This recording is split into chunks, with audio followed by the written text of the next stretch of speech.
لە پرسە و ماتەمدان، بەڵام هێشتا تەرمی کوڕە کۆچکردوەکەیان لە یۆنانە. سەرکارباران ماوەی 7 مانگە هەرێمی کوردستانی بەرە ئەوروپا جێهێشتووە.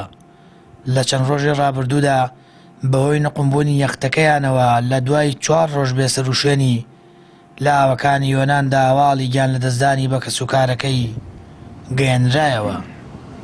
برایەکی سەرکار لە ڕێگەی پەیامەوە داوا لە حکوومەت و لایەنە پەیوەندیدارەکان و ڕێکخراوە جیهانیەکان دەکات کاراسانی بۆ گەڕانەوەی تەرمی برا کۆچکردوەکەیان بکەن.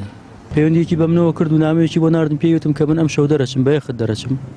یەتی هەرۆ پەیوەندە بوو، هیچ پەیوەندیەک نەبوو. تەقریبەن ئەوەنەمان بیستووە کە بەیانی کە لە ڕۆژی 11 یەختێک وەرگەڕاوە کە گویا ئەمیژێکێک بۆ لەو کەسانی کە ناو یەختەکە بووە، بەڵام بەیەمیانوت کە براکەی ئێوە ما و چۆنەڵی لە زیندانایە ڕزگار کراوە. هەتا ئەم شەو تقریبا سەعات 9 شەوی ژێمە هەروەمان نەزانی لە زیندانایە و سجنە و گیراوە، هیچ کێشەیەکی نییە. بەیەمیانوتیان لێ کۆڵینەوەی لێکەن و بەریەدن. وڵای بتر بەداخەوە ئەم شەو ئاخر وە کۆڵامان پێداینەوە کە بەداخەوە کۆچی دوایی کردووە. وڵا داواکاریمانەوە لەلایەنە پەیوەندیدارەکان و لە ڕێکخراوەی دەوڵەتیەکان و لەلایەنە خێرخوازەکان و حکوومەتی هەرێمی کوردستان هەر چۆنێکیان کردوێ بە زووترین کات جەنازەی برای ئێمە بێننەوە. ئەو خزم و کەسانشمان هەموو لێرەن ماڵە ناوا بەدەستیان خۆش بۆ ئەوانی زیاتر عەزیەت نەکێشن و زەحمەت نەکێشن، هەرچێکیان کردبێ بە هەر شێوەیەک بێ بە زووترین کات ئەم برای ئێمە بێننەوە مەمنونیانە بین و ماڵیان ئاوا بێ.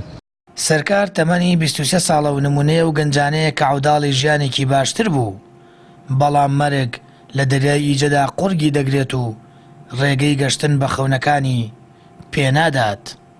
ئەم وڵاتە هیچی دیانی ئەو کوڕێکی کاسب بووە، ڕۆشتوتە کە چووە بە ئەوروپا، لێرە کوڕی کاسب بووە کە هەمووی ئەیناسێ ئەو منتیقی شایە زوورەکە لە هەڵەبجەی تاسە بووە ماڵیان، هەموو کەس ئەیناسێ کوڕێکی فەقیر بووە، شەرمن بووە. ئەویش حەزی کردو ئاوات بگاتە ئاواتی خۆی و گەنجی ئەم سەردەمە بچ ژیانی بۆ خۆی دروستکە لە ئەوروپا. ئەوە بوو کەیتر بەداخەوە بە ئاواتی خۆی نەگەشت و لە ئاوی دیجە ئەمری خۆی کرد. گەنجانی هەرێمی کوردستان بەدەست چەندین قەیرانی تاقەت پڕووکێنەوە دەناڵێنن کە نەبوونی هەلیکار و بێسوودی بڕوانامەکانیان لە پاش 2 دەیەونی و خوێندن دیارترین ئەو قەیرانانن کە بەرۆکی گەنجانی گرتووە و جگەل لە سەرهەڵگرتن و گرتنەبەری ڕێگای هات و نەهات هیچ ڕێگە چارەیەک لە بەردەم خۆیاندا نابینن. وەک لە مێژی شەوتراوە خراپی ئەم حکوومەتە لەوەدایە باکی بە خوێن و گیانی ڕۆڵەکانی خۆی نییە. جیاوازی شێوازی ژیان و ناداتپەروەری لە دابەشکردنی داهاتی هەرێمی کوردستان وای لە گەنجانی ئەم وڵاتە کردووە ڕۆژێک لە ڕۆژان سەری خۆیان هەڵبگرن و ڕۆحی خۆیان بدەنە داست قەدەرێکی نادیار.